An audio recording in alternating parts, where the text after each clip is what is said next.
پہلے میں ایک اسٹیٹمنٹ دے دوں جو کیٹیگریکل اسٹیٹمنٹ ہے، اور میں نے اپنی کتاب میں لکھی بھی، اور اسی طرح سے لکھی کہ متع میرے نزدیک حرام ہے، حرام ہے، حرام ہے۔ اب مطلب اس کو یہ نہ سمجھے۔ اب دیکھیں، وہ ایلیگیشن لگانے والے سب سے پہلے یہ کہتے ہیں جی یہ متع کو جواز دینے والا۔ بات یہ ہے کہ میں نے یہ بات کبھی نہ لکھی نہ کبھی کی۔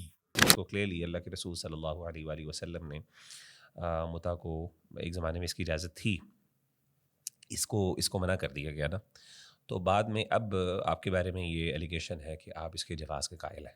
پہلے تو میرا ذہن یہ تھا کہ 4 مرتبہ جو ہے وہ متع جو ہے وہ حلال اور حرام ہوا ہے، لیکن بعد میں جب میں نے ابھی دوبارہ اس پہ ریسرچ کی ہے تو 7 دفعہ یہ عدد نکلا ہے۔ اللہ کے رسول صلی اللہ علیہ وسلم کے زمانے میں 7 مختلف مواقع پہ متع کی حلت ہمیں ملتی ہے۔ سوال یہ، آپ کا اوپینین کیا ہے اس کا؟ آپ خیال ہے عبداللہ بن عباس جو آپ نے پرپوز کیا، جس کے بارے میں ایک کنٹروورسی کھڑی، وہ یہی اوپینین ہے کہ آپ کہتے ہیں کہ جس طریقے سے اضطراری کیفیت میں ہے تو آج اگر حاکم اس کی اجازت دے دیتا ہے تو کیا اس کی اجازت ہو جانی چاہیے؟ نہیں، میں اب یہ بات نہیں کہتا۔ میں نے وہاں پہ ایک فقرہ کہا تھا، وہ فقرہ میں نے یہ کہا تھا کہ دیکھیں بات یہ ہے، مجھے یہ بات سمجھ میں آتی، مجھے نہیں بلکہ کچھ اور بھی علماء یہ بات کہتے ہیں۔ کچھ کہتے ہیں جی جو متع کی حرمت ہے وہ نصوص کی بنیاد پہ ہے۔ دیکھیں ٹھیک ہے، یہ ایک رائے ہے، قابل احترام رائے ہے، لیکن مجھے نہیں لگتا، کیونکہ میں نے تو کافی زیادہ نصوص کھول لیں، بہت کتابیں پھرول لیں۔ نصوص سے اگر آپ اس کی حرمت ثابت کرنا چاہیں گے نا تو ایک کمزور موقف اپنائیں گے۔ مطلب جو بندہ آپ کے سامنے نصوص کھول کے بیٹھا ہوگا نا تو آپ اس کو مطمئن نہیں کر پائیں گے۔ یعنی آپ یہ کلیم کرتے ہیں کہ آپ کا اوپینین عبداللہ بن عباس رضی اللہ عنہما والی اوپینین ہے؟ میں صرف یہ کہتا ہوں کہ ابن عباس رضی اللہ عنہ کی رائے کی طرف جو ہے نا وہ میرا رجحان ہے، لیکن میں یہ کہتا ہوں کہ فتویٰ کسی کو نہیں دینا چاہیے ابن عباس رضی اللہ عنہ کے قول کے مطابق، ابھی نہیں دینا چاہیے، کیونکہ اب کنسنسس ہے۔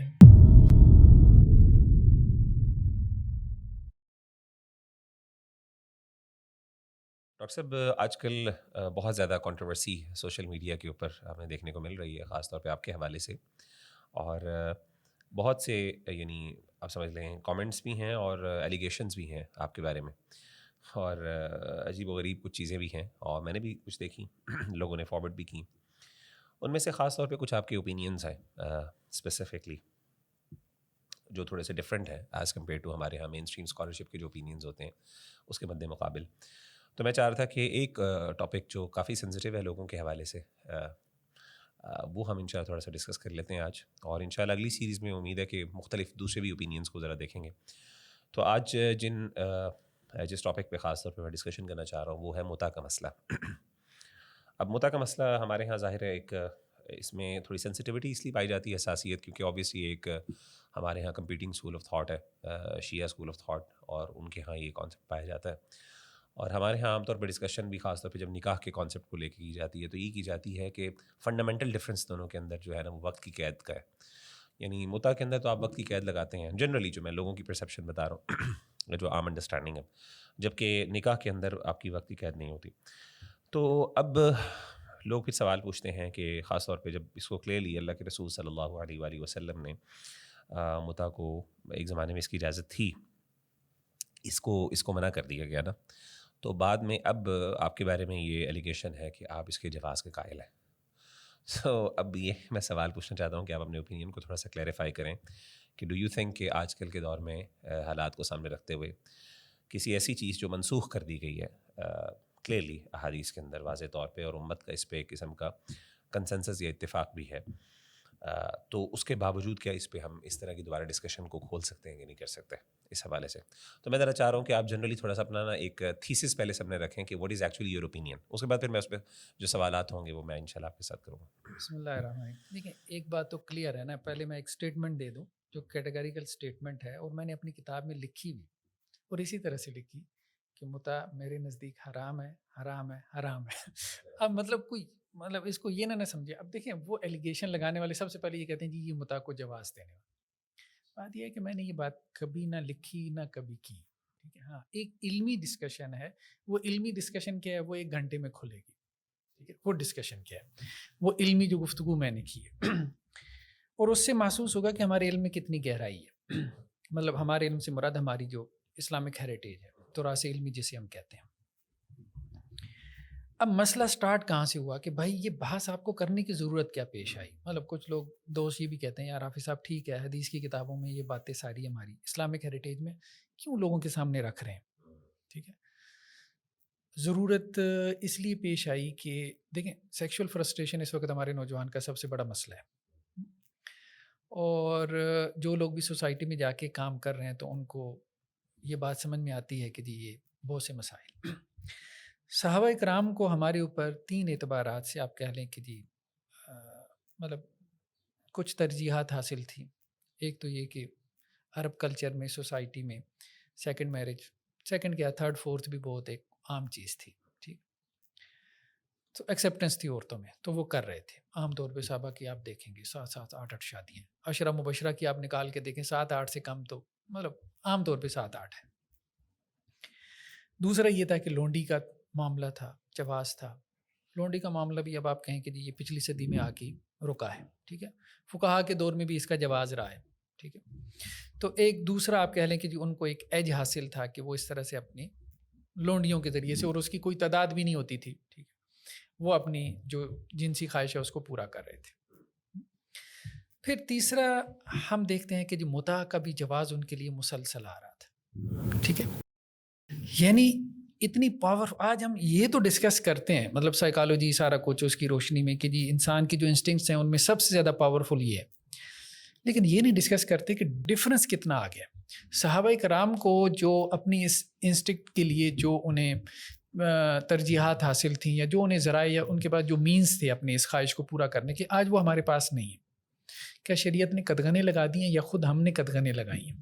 ٹھیک, تو یہ بیسیکلی ایک سوال تھا کہ آج اگر ایک مطلب آج کا نوجوان ہے تو وہ اپنی سیکشول فرسٹریشن کو کس طرح سے وہ اپنے آپ کو وہ کر سکتا ہے, اس کو مطلب مینیج کر سکتا ہے, جب کہ اس کے پاس صحابہ کرام جیسے مینز نہیں ہے, ذرائع نہیں, سورسز نہیں ہے. اس میں ہم نے پھر لونڈی کے حوالے سے بھی بات کی, سیکنڈ میرج کے حوالے سے بھی بات کی, اس پہ ہم علیحدہ علیحدہ ایپیسوڈ کر لیں گے. اور تیسرا ہم نے اس میں مدعا کے حوالے سے بھی ایک علمی گفتگو کی تھی. اچھا, اس میں اب گفتگو یہ تھی یا اس کا خلاصہ یہ ہے کہ اگر تو آپ احادیث کی طرف جاتے ہیں تو احادیث تو مطلب بہت واضح نہیں ہے مدعا کی حرمت کے حوالے سے. ہم اس کو ابھی دیکھیں گے. صحیح بخاری میں 4 روایات ہیں, صحیح مسلم میں 19 ہیں. صرف آپ صحیح مسلم میں ہی ایک چیپٹر پڑھ لینا بندے کا دماغ گھوم جاتا ہے, بندہ کہتا ہے یہ کیا ہے. باقی تو آپ حدیث کی کتابیں چھوڑ دینا. ہاں, متع کی حرمت اگر آپ کہیں کہ اس کے اوپر کنسنسس ہو گیا, اجماع ہو گیا, تو ویل اینڈ گڈ, یہ بات ٹھیک ہے. متع کی حرمت میں بعد کے زمانوں میں اجماع ہو گیا, بعد کے زمانوں میں, اور اس اجماع کی وجہ سے یعنی بہت سارے علماء نے کہا بھی ہے کہ ہم اجماع کی وجہ سے مانتے ہیں اس کی حرمت, اور مجھے بھی یہ لگتا ہے کہ اس کی حرمت اجماع کی وجہ سے, احادیث کی وجہ سے نہیں. اب پھر ایک سوال یہ پیدا ہوتا ہے کہ ایک ایسی چیز جس کی حرمت اجماع کی وجہ سے ہے تو کیا اس میں خرق اجماع یعنی اجماع کو توڑنا جائز ہے؟ یہ ہم آخر میں جا کے جو ہے نا وہ اس کو دیکھیں گے. ابھی تو ہم پہلے روایات کی طرف آتے ہیں نا. پہلے میرا ذہن یہ تھا جب میں نے کتاب میں یہ آرٹیکل لکھا تھا, میری کتاب مکالمات ہے, اس کے اندر ایک چیپٹر ہے سیکس سائیکالوجی اور سوسائٹی, اس میں یہ آرٹیکل تھا, تفصیل سے ہے, وہ میری ویب سائٹ پہ تصانیف کے سیکشن میں کتاب مل جائے گی. drhafizmohammadzubیر.com ویب سائٹ کا ٹائٹل ہے, URL. پہلے تو میرا ذہن یہ تھا کہ 4 مرتبہ جو ہے وہ متع جو ہے وہ حلال اور حرام ہوا ہے, لیکن بعد میں جب میں نے ابھی دوبارہ اس پہ ریسرچ کی ہے تو 7 دفعہ یہ عدد نکلا ہے. اللہ کے رسول صلی اللہ علیہ وسلم کے زمانے میں 7 مختلف مواقع پہ متع کی حلت ہمیں ملتی ہے. یعنی حرام ہونے کے بعد دوبارہ حلال کیا گیا؟ ہاں, دوبارہ حلال 7 دفعہ. 7 دفعہ. نہیں, یہ کیا ہو رہا ہے؟ یعنی ایک دفعہ حرام ہو رہا ہے, پھر حلال ہو رہا ہے, پھر حلال, پھر حرام, پھر حلال. اس لیے ہم دیکھتے ہیں کہ امام شافعی نے یہ بات کہی کہ مجھے اس جیسی کوئی مثال نہیں ملتی, کہ انہوں نے تو 4 کا عدد بولا ہے امام شافعی نے, کہ 4 مرتبہ جو ہے اس کی حلت اور حرمت کوئی ایسی اور مثال نہیں ملتی پوری شریعت میں کہ ایک چیز 4 مرتبہ جو ہے وہ حلال ہو کے حرام ہو گئی. ٹھیک, تو یہ چیز تعجب کا بھی باعث بنی ہمارے فقہا کے لیے, لیکن بہرحال انہوں نے اس کی حرمت کا قول ہی کیا. ایک تو ہمارے سامنے یہ صحیح بخاری کی روایت ہے. اور ڈاکٹر صاحب ادھر جانے سے پہلے جو آخری دفعہ جو حرام کیا گیا یہ آخری حکم ہمیں حلال کا ملتا ہے یا حرام کا ملتا ہے؟ حرام کا ہے. آخری حرام کا ملتا ہے. آخری حرام کا ہے. ٹھیک. صحیح بخاری کی یہ روایت ہے. سب سے پہلے تو 3894 کہ یہ حضرت علی بن ابی طالب رضی اللہ عنہ سے روایت ہے کہ اللہ کے نبی صلی اللہ علیہ وسلم نے خیبر کے موقع پہ متع کو حرام قرار دیا. اب یہ بخاری کی روایت ہے. لوگ اس کی تعویل کر دیتے ہیں کہ جی یہ ٹھیک نہیں ہے. میرے خیال میں تعویلیں کرنے کی ضرورت نہیں. لوگوں نے جب اتنا زیادہ مرتبہ دیکھا نا تو لوگوں نے کہا کہ جی نہیں راوی سے نہ غلطی ہو گئی ہے. نہیں, آپ ہر جگہ کیسے راویوں سے غلطی نکالیں گے؟ اور راوی بھی ایک نہیں ہے نا, مختلف صحابہ کرام ہیں. تو اور یہ بھی بعض لوگوں نے یہ قول کیا ہے. زیادہ تر نے تو ظاہری بات ہے کہ صحیحین کی روایات تھیں یا اتھینٹک ترین تھی تو انہوں نے ایز اٹ از ہی اس کو باقی رکھا. تو اب اس میں اس روایت کی نیچے شرح میں جو ہے حافظ عبدالستار حماد صاحب یہ دارالسلام نے پبلش کیا. وہ یہ کہتے ہیں کہ جی یہ متع جو ہے نا یہ 6 مرتبہ جو ہے وہ منسوخ ہوا ہے. حافظ عبدالستار حماد صاحب کا قول ہے جنہوں نے اس کی بخاری کی شرح لکھی ہے. اس میں خیبر کا نام لیا, پھر عمرہ قضاء کا نام لیا انہوں نے. تیسرا انہوں نے کہا کہ جی فتح مکہ کے موقع پہ. چوتھا اس کے بعد اوتاس کی جنگ ہوئی تھی, پھر غزوہ تبوک, پھر حجۃ الوداع.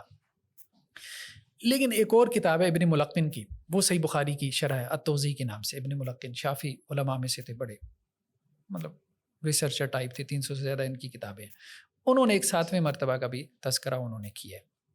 ہم اس کی طرف آتے ہیں. خیر یہ تو ایک بخاری کی روایت آ گئی کہ غزوہ خیبر پہ آپ صلی اللہ علیہ وسلم نے اس کو اجازت دی, پھر اس کو حرام قرار دے دی.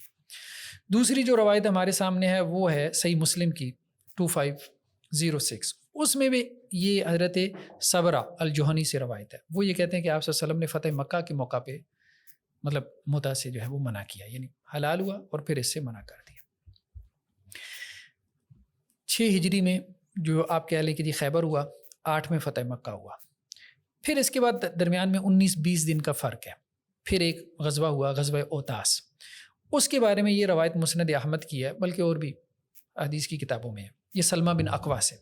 وہ یہ کہتے ہیں کہ آپ صلی اللہ علیہ وسلم نے اوتاس والے دن 3 دن کے لیے متع کرنے کی اجازت دی. اچھا, کچھ لوگوں نے کہا کہ جی یہ فتح مکہ اور اس میں 19-20 دن کا فرق ہے تو یہ ایک ہی ہے. نہیں, یہ بات غلط ہے. اس لیے کہ ایک اور روایت ملتی ہے, یہ روایت بھی صحیح مسلم کی ہے. اس میں یہ ہے کہ آپ صلی اللہ علیہ وسلم نے فتح مکہ کے موقع پہ متع کی اجازت دی. جب ہم مکہ میں داخل ہوئے پھر مکہ سے نکلنے سے پہلے ہی منع بھی کر دیا. یعنی وہ اجازت چند دنوں کے لیے ہوتی تھی, وہ منع ہو گئی. پھر اوتاس میں 19-20 دن کے وقفے سے تیسری مرتبہ ہوئی. یعنی یہ چیز سرکمسٹینشیل ہم کہہ سکتے ہیں, مختلف حالات پر مختلف حالات میں تھا. اسی طرح ایک اور روایت ہمارے سامنے ہے, یہ ہمیں یہ بتاتی ہے, یہ مسند احمد کی روایت ہے, یہ بھی جو ہے صبرہ الجہنی سے روایت ہے کہ آپ صلی اللہ علیہ وسلم نے حجۃ الوداع کے موقع پہ نکاح متع سے منع کیا. اس قسم کی اور بھی روایات ہیں, جیسے میں نے کہا کہ ابن الملقن وغیرہ نے یہاں پہ تذکرہ کیا, ایک میں یہ التوضیح ہے. تو انہوں نے یہاں پہ کہا ہے کہ جی خیبر پہ, پھر اس کے بعد حنین میں بھی ایک اور ہمیں ملتا ہے. اوتاس کے علاوہ حنین بھی ملتا ہے کہ آپ صلی اللہ علیہ وسلم نے اس کی اجازت دی. پھر فتح مکہ, پھر تبوک, پھر عمرہ قضاء, پھر حجۃ الوداع. تو حجۃ الوداع کے موقع پہ نو ڈاؤٹ حرمت آ گئی. اور بعض روایتوں میں الفاظ یہ ہیں کہ آپ صلی اللہ علیہ وسلم نے فرمایا کہ میں نے قیامت کے دن تک کے لیے اس کو حرام قرار دے دیا. یہ بھی الفاظ ہمیں ملتے ہیں, الی یوم القیامہ کے الفاظ ملتے ہیں. صحیح مسلم کی بھی روایت ہے. اب اس میں 2 موقع ہیں. بعض روایتوں میں یہ ہے کہ فتح مکہ کے موقع پہ آپ صلی اللہ علیہ وسلم نے کہا, اور بعض روایتوں میں یہ ہے کہ حجۃ الوداع کے موقع پہ کہا. اگر فتح مکہ کے موقع پہ کہا تو اس کا مطلب یہ ہے کہ اس کے بعد پھر حلال ہوا 3 مرتبہ, اوتاس میں, حنین میں, اور پھر حجۃ الوداع میں. اگر حجۃ الوداع کے موقع پہ کہا تو پھر ایک بات بنتی ہے کہ آخر میں آپ صلی اللہ علیہ وسلم نے یہ بات کہہ دی کہ اب قیامت کے دن تک کے لیے حرام ہے. لیکن اب اس سے جو ہے نا وہ ایک ڈیبیٹ پیدا ہوئی. ڈیبیٹ یہ پیدا ہوئی کہ کیا جو حرمت ہے متع کی, یہ مطلقاً تھی یا یہ مطلب اس میں کوئی نہ کوئی رخصت تھی. میجورٹی جو صحابہ کرام کی تھی تو ان کا تو قول یہ ہے, ہمیں ملتا ہے کہ اس کی جو حرمت ہے وہ مطلقاً ہو گئی کہ آپ صلی اللہ علیہ وسلم نے کہہ دیا الی یوم القیامہ. تو اس کی حضرت عبداللہ ابن عباس رضی اللہ عنہ کا قول یہ تھا کہ نہیں, یہ جو بار بار کی جو حرمت ہے نا اور بار بار کی حلت ہے, یہ ثابت کر رہا ہے کہ اصل میں متع حرام تھا, اور ایسا نہیں ہے کہ جی حرام ہوا اور حلال ہوا حرام ہوا حلال ہوا 7 مرتبہ 6 مرتبہ 4 مرتبہ، یہ بات سمجھ میں نہیں آتی۔ حضرت عبداللہ بن عباس رضی اللہ عنہ میں گہرائی تھی، انہوں نے کہا نہیں، متع شروع سے ہی حرام تھا، تھرو آؤٹ حرام رہا ہے، حلال ہوا ہی نہیں ہے، یہ اصل میں مستر کے لیے رخصت تھی، یہ انہوں نے بات کی۔ اور انہوں نے اس میں جو آیت پڑھتے تھے وہ یہ جو عقل میتہ والی آیت تھی، فمن اضطر غیر باغ ولا عاد، ہاں فمن اضطر غیر باغ ولا عاد فلا اثم علیہ، وہ یہ کہتے ہیں کہ جی مردار جو ہے نا وہ تو حرام ہے، اس کی حرمت قیامت تک کے لیے، ٹھیک ہے، ہم یہ بحث ہی نہیں کر رہے کہ ہم نے اس کو حلال کر دیا، یہ بحث ہے ہی نہیں، حلت کی بحث نہیں ہے، اصل بحث ہے اس کی رخصت کی بحث ہے کہ مستر کے لیے جس طرح عقل میتہ جو ہے وہ عارضی طور پہ حلال ہو جاتا ہے، تو اسی طرح وہ ذالک لمن خشی العنۃ منکم، جیسے لونڈی کے بارے میں قرآن نے کہا کہ جس کو زنا میں پڑنے کا اندیشہ ہو تو وہ کیا کرے، وہ لونڈی سے نکاح کر سکتا ہے، ٹھیک ہے۔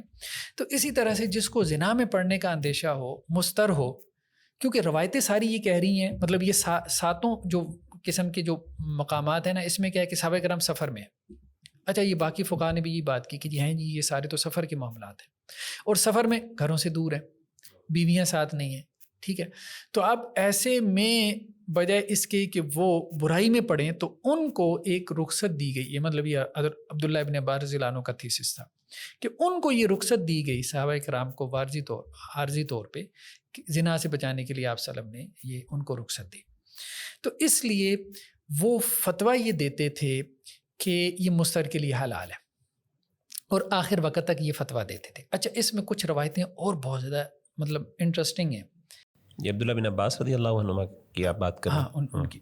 اچھا ایک تو ہمارے سامنے یہ صحیح مسلم کی روایت ہے جس میں یہ ہے حضرت عبداللہ ابن مسعود رضی اللہ عنہ سے کہ ہم اللہ کے رسول صلی اللہ علیہ وسلم کے ساتھ غزوات میں شریک ہوتے تھے اور عورتیں ہمارے ساتھ نہیں ہوتی تھیں، تو ہم نے آپ صلی اللہ علیہ وسلم سے سوال کیا کہ کیا ہم خصی ہو جائیں، تو آپ صلی اللہ علیہ وسلم فرمایا نہیں، ٹھیک ہے۔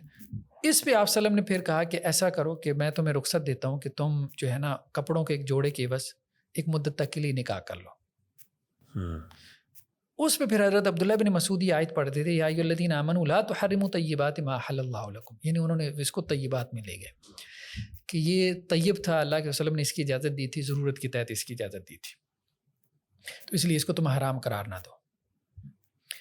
اچھا دوسری جو روایت ہے وہ بھی صحیح مسلم کی ہے ہمارے سامنے، سلمہ بن اقوا سے، وہ یہ کہتے ہیں کہ اللہ کے رسول صلی اللہ علیہ وسلم کے منادی نکلے اور انہوں نے کہا کہ جی آپ صلی اللہ علیہ وسلم نے تمہیں اجازت دی ہے متع کرنے کی۔ اچھا اب لوگ ہمارے یہاں نا وہ بہت زیادہ جو ہے وہ اس میں حساس بھی ہو جاتے ہیں۔ دیکھیں بات یہ ہے کہ اللہ کے رسول صلی اللہ علیہ وسلم کی طرف سے یہ اجازت تھی، ایک بات تو یہ، اگر تو یہ کوئی اتنی کبھی چیز ہوتی، اتنی بری چیز ہوتی تو اسلام میں کبھی بھی جائز نہیں ہوتی، یعنی آپ یوں کہہ سکتے ہیں کہ متع کی حرمت ایسی نہیں ہے جیسے سور کی حرمت یا شراب کی حرمت، سور کبھی بھی اسلام میں جائز نہیں ہوا، شراب کبھی بھی جائز نہیں ہوئی، یا زنا کبھی بھی جائز نہیں ہوا، اس لیے اس کو نکاح متع کہتے ہیں۔ بلکہ یہاں تک فقہاء میں یہاں تک بھی ہے، الموسوعہ الفقیہ میں یہ بات ہے کہ اگر کوئی نکاح متع کر لے اور اس سے اولاد ہو جائے تو فقہاء یہ کہتے ہیں کہ جی ہاں اس کی اولاد وہ کنسیڈر ہوگی۔ اچھا اس کے بعد جب اس کے اوپر حد جاری کرنے کا مسئلہ آتا ہے تو اس میں بھی چاروں فقہاء کے نزدیک، مطلب چاروں فقہوں میں یہ بات ہے کہ حد جاری نہیں ہوگی نکاح متع کی وجہ سے۔ مطلب فقہاء نے ہمارے اسلامک ہیریٹیج میں اس کو زنا کنسیڈر نہیں کیا گیا، ٹھیک ہے، حرام کہا گیا ہے، ٹھیک ہے، لیکن وہ جو زنا کے آپ کہہ سکتے ہیں کنسیکوینسز ہوتے ہیں کہ جی حد جاری ہوگی یا ولد الزنا کی نسبت اپنے باپ کی طرف نہیں ہوگی تو وہ نہیں کرتے۔ تو اس کا مطلب یہ ہے کہ اس نکاح کو تو وہ نکاح باطل کہتے ہیں، فاسد کہتے ہیں، لیکن اس کے اثرات اس کے شبہ کی وجہ سے وہ مرتب نہیں کرتے۔ لیکن ہمارے ہاں ٹھیک ہے، ایک خاص مکتبہ فکر کے آپ کہہ لیں کہ جی ریئیکشن میں آ کے وہ اس کی جو حرمت ہے اس کی حرمت انہوں نے جیسے سور اور خنزیر سے بھی جو ہے نا وہ بڑھا دی ہے۔ ایسا نہیں ہے، یہ معاملہ صحابہ کرام میں جو ہے وہ اختلافی رہا ہے، اور پھر آپ صلی اللہ علیہ وسلم ایک ایسی چیز کی اجازت کیسے دے سکتے ہیں، بار بار کیسے اجازت دے سکتے ہیں جو اتنی کبھی ہو۔ اچھا ایک اور چیز حضرت سلمہ بن اقوا سے اور جابر بن عبداللہ سے ہے کہ اللہ کے رسول صلی اللہ علیہ وسلم ہمارے پاس ہے اور پھر آپ صلی اللہ علیہ وسلم نے ہمیں کہا، خود کہا کہ میں تمہیں نکاح متع۔ اچھا ٹھیک ہے، آپ صلی اللہ علیہ وسلم نے خود نہیں کیا، کبار صحابہ نے بھی نہیں کیا، وہ وہی والی بات لونڈی کے بارے میں جیسے قرآن یہ کہتا ہے کہ ذالک لمن خشی اللہ، نہ کرو بہتر ہے، لیکن جس کو زنا میں پڑنے کا اندیشہ ہے تو چلیں وہ لونڈی کے ساتھ نکاح کر لے، دوسری کی لونڈی کی بات ہو رہی ہے۔ بچ سکتے ہو تو بچو. تو اس لیے ہم یہ ضرور کہہ سکتے ہیں کہ اس وقت بھی، یہ ہم اس وقت اس دور کی بات کریں، پسندیدہ یہ نہیں تھا کہ کبار صحابہ اس طرف گئے ہوں. لیکن آپ صلی اللہ علیہ وسلم نے لوگوں کو جب دیکھا کہ وہ مشکل میں پڑ رہے ہیں تو صحابہ کی ایک بڑی تعداد نے یہ بار بار نکاح کیا. مطلب یہ ہمیں صحیح مسلم کی پورا ایک چیپٹر ہے صحیح مسلم کا، 19 روایتیں.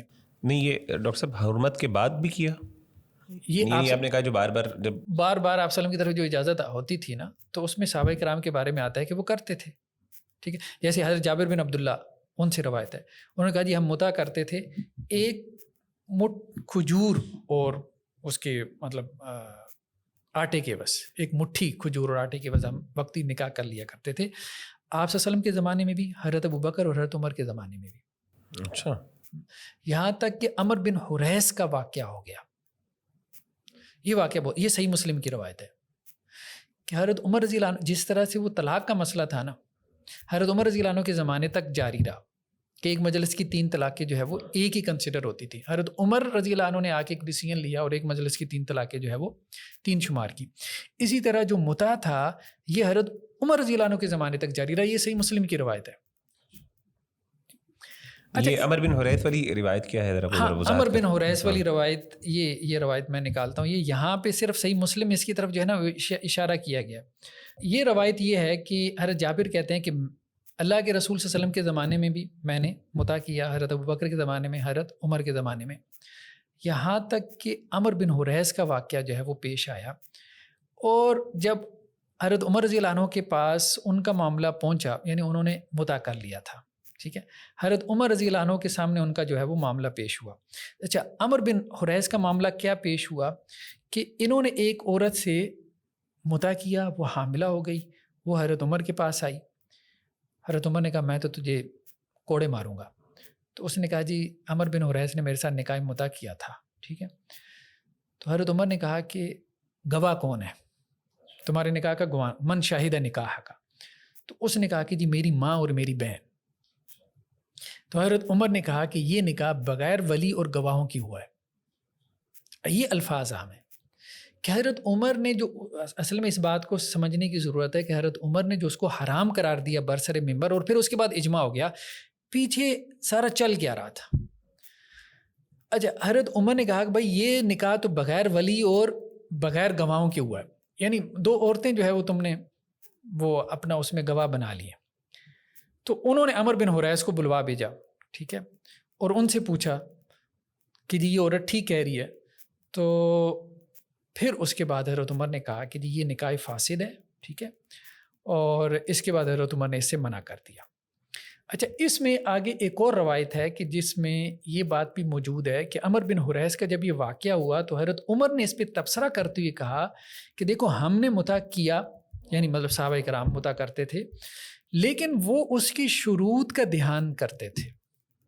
اب میں دیکھ رہا ہوں کہ تم متع کرتے ہو لیکن اس کی شروط کا دھیان نہیں کر رہے، تو اب صرف نکاح کرو، متع نہیں کر سکتے. انہوں نے منع کر دیا. اچھا، تو حضرت عمر رضی اللہ عنہ کے منع کرنے سے اس کے بعد یہ معاملہ سارا منع ہو گیا. اس طرح کا ایک اور واقعہ بھی آتا ہے ربیعہ بن امیہ کا. انہوں نے ایک عورت سے جو ہے وہ متع کیا، اس سے بچہ پیدا ہو گیا. تو حضرت عمر نے بھی مطلب کہا کہ جی میں اگر چاہتا تو تمہیں جو ہے وہ رجم کر دیتا. خیر بہرحال اب یہاں پہ یہ ایک بات سمجھ میں آتی ہے کہ حضرت عمر رضی اللہ عنہ نے وہ جو شروط کی طرف اشارہ کیا نا، تو ہم شروط پوری نہیں کرے، تو اس نے کہا کہ یہ بغیر گواہوں کے اور بغیر ولی کے لوگوں نے کرنا شروع کر دیا، تو میں اس کو اب بند کر رہا ہوں. یہ ساری ہم بحث کر رہے ہیں کہ حضرت عبداللہ بن عباس کا جو موقف تھا نا، اس میں بہت گہرائی تھی. وہ کیا سمجھ رہے تھے، وہ کیا انڈرسٹینڈ کر رہے تھے، ٹھیک، اس کو سمجھنے کے لیے ہم. اچھا، اب عام طور پہ تو موقف یہی بن گیا کہ حضرت عمر نے منع کر دیا تو اب سب لوگ جو ہے وہ منع ہو جائیں، ٹھیک ہے. لیکن حضرت جابر بن عبداللہ رضی اللہ عنہ، اسی طرح سے اور بعض صحابہ جو ہے ان کا معاملہ، اب صحیح بخاری میں ایک روایت ہے 4724 کہ حضرت عبداللہ ابن عباس سے متع کے بارے میں سوال ہوا تو انہوں نے کہا بھائی ٹھیک ہے. یہ صحیح بخاری کی روایت ہے. یہ کون سا ٹائم ہے؟ یہ بھی ہے سیدنا عمر بن خطاب کے بعد کا ٹائم ہے، یعنی اسی دور کا ٹائم ہے؟ نہیں، یہاں پہ ٹائم کا تذکرہ نہیں ہے. ٹائم والی روایت بھی آتی ہے، ہاں وہ بھی آتی ہے، اس کی طرف بھی ہم آتے ہیں، کیونکہ لوگ کہتے ہیں نا جو انہوں نے رجوع کر لیا تھا. ہاں، یہ لوگ کہتے ہیں رجوع کر لیا تھا، لیکن یہ بات ٹھیک نہیں ہے. ہمارے یہاں بہت سارے شارحین نے لکھا ہے، حدیث شارحین نے لکھا ہے کہ رجوع والی بات ٹھیک نہیں. اس کی وجہ یہ کہ بہت زیادہ روایت، ابن حجر نے بھی بلکہ لکھا ہے رجوع والی ساری روایتیں ضعیف ہے، رجوع نہیں کیا تھا۔ باقی یہ ہے کہ لوگ انہیں کہتے تھے کہ حضرت عمر کے زمانے میں تو بولے نہیں، اب بعد میں بول رہے ہیں، اور بعد میں بولے ہیں وہ حضرت عبداللہ بن عباس حضرت عمر کے بعد بولے ہیں۔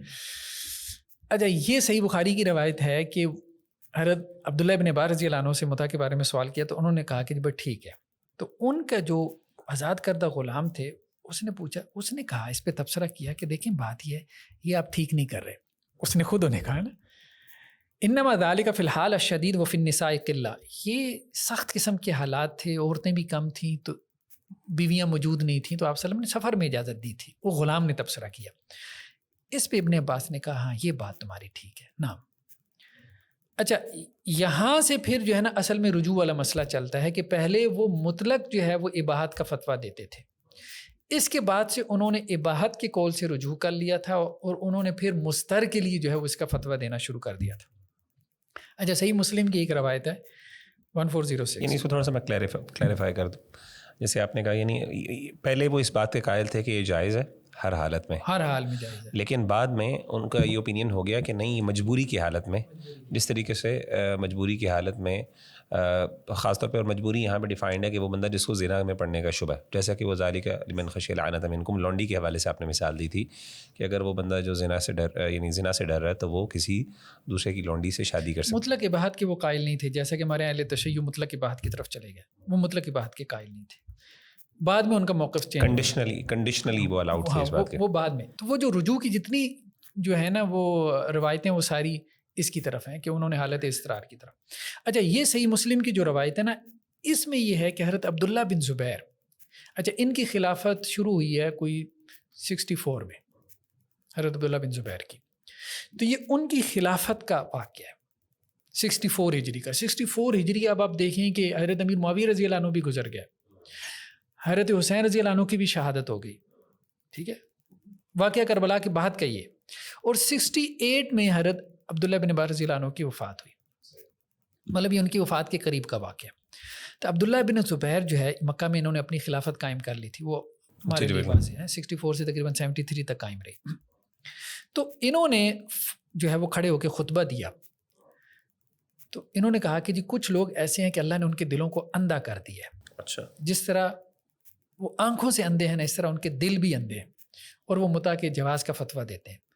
حضرت عبداللہ بن عباس سامنے بیٹھے تھے، ان کی طرف یہ اشارہ کر رہے تھے، عبداللہ بن زبیر، ٹھیک ہے، اور ان کی طرف اشارہ، وہ آخر عمر میں نابینا ہو گئے تھے حضرت عبداللہ بن عباس، تو ان کے اوپر انہوں نے طنز بھی کیا کہ آنکھوں سے بھی اندھے ہیں اور دل کی بھی اندھے ہیں۔ اچھا، اب اس پہ جو ہے وہ مطلب ایک آدمی نے ان کو پکار کے کہا، اب واللہ عالم، اب یہاں پہ انہوں نے کہا ہے کہ جی ابن عباس، مطلب ایک آدمی ان کے پاس آیا اور متع کے بارے میں، اب یہاں پہ آگے حدیث میں یہ ہے کہ اس پہ اس شخص نے ان کو کہا، اب ظاہری بات ہے یہ شخص بھی عبداللہ بن عباس تھے، انہوں نے عبداللہ بن زبیر کو جواب دیا کہ تم بے ادب اور کم فہم ہو، ٹھیک ہے، اور میری عمر کی قسم امام المتقین کے عہد میں متع کیا جاتا تھا۔ یعنی عبداللہ بن عباس کا رسپانس ہے، ہاں، یہ رسپانس ہے عبداللہ بن زبیر کو۔ تو وہ مطلب بہت شدید، آپ کہہ رہے ہیں کنٹروورسی تو تھی، ہم یہ نہیں کہہ رہے کہ نہیں تھی، اور یہ کب ہے؟ اب خلافت راشدہ کا دور بھی گزر گیا، یہ صورتحال ہے۔ اچھا، اب امام المتقین سے مراد ظاہری بات ہے اللہ کے رسول صلی اللہ علیہ وسلم، تو حضرت عبداللہ بن عباس نے جواب دیا بھائی اللہ کے رسول صلی اللہ علیہ وسلم کے زمانے میں ہوا، تو اب آپ جو ہے وہ مجھے، تو اس پہ عبداللہ بن زبیر نے کہا کہ دیکھو بات ہی ہے، تم ذرا کر کے دیکھو، حضرت عبداللہ بن عباس تم ذرا کر کے دیکھو اور اللہ کی قسم میں تمہیں رجم کروں گا۔ اچھا، ظاہری بات ہے وہ خلافت ان کے پاس تھی نا، حجاز میں وہ تھے۔ اچھا، اب اس کے بعد جو ہے ہوا یہ کہ لوگ بیٹھے ہوئے تھے حضرت عبداللہ بن عباس کے پاس، تو ایک آدمی اسی دوران میں آیا اور اس نے متع کا فتویٰ مانگا، تو حضرت عبداللہ بن عباس نے کہا ٹھیک ہے کر لو جا کے، یعنی اتنی سخت اس کے بعد بھی انہوں نے کہا بھائی جا کے کر لو۔